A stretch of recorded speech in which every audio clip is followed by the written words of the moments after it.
What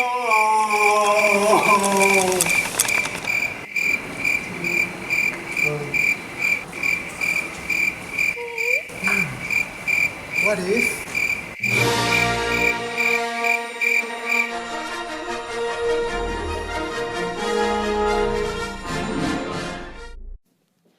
We have come up with an app that lets you view the availability of each meeting room in the hostel residence and lets you book a seat in your preferred meeting room. This is the main screen of our app.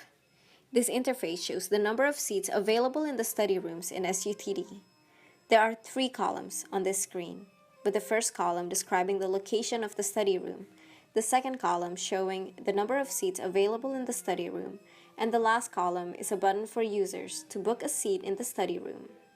Finally, there is a quit button on the bottom left corner of the screen for user to exit the app. The number of seats available in each room is updated every second from our database in Firebase. This allows users to track this information real-time from this app. To book a seat in a study room, users just click on the Book a Seat button on the right. They will be directed to a booking screen page. To book a seat, students need to enter their student ID on the top left box on the screen. After entering the student ID, they will click the green Submit button on the bottom left. This app is designed to ensure each student ID can only be used once at any time to reserve a seat.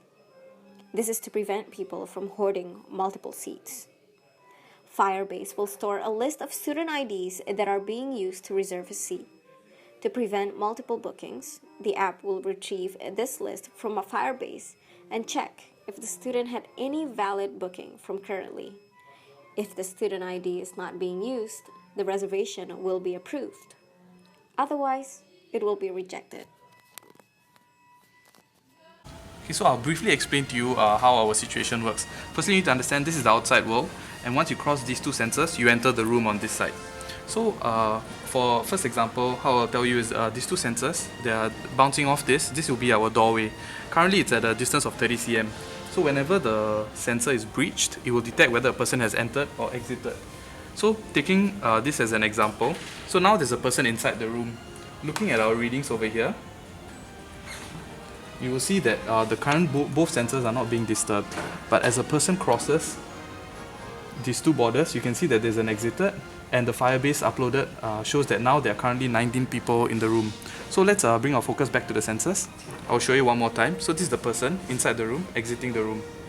As you cross both sensors, there's a change to show that there are now 18 people. So now entry will be the same. Now there's a person coming in.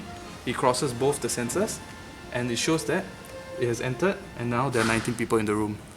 So looking back at this, under a certain scenario where a person wants to exit halfway, but then he changes his mind, there will be no change to the change in population. Same way, if they only cross the first sensor and back, there will be no change to the number of people in the room.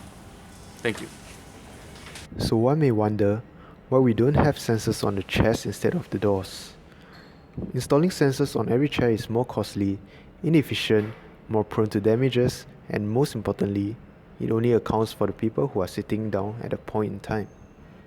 With the implementation of 2 pairs of ultrasound sensors at waist and shoulder level respectively, the counter detects human presence more accurately, as it only registers a count if both pairs are activated within a short time interval.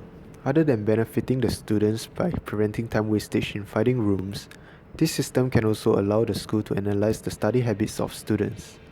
For example, by looking at the correlation between the human traffic and time period, the deadlines for projects can be readjusted to benefit the students.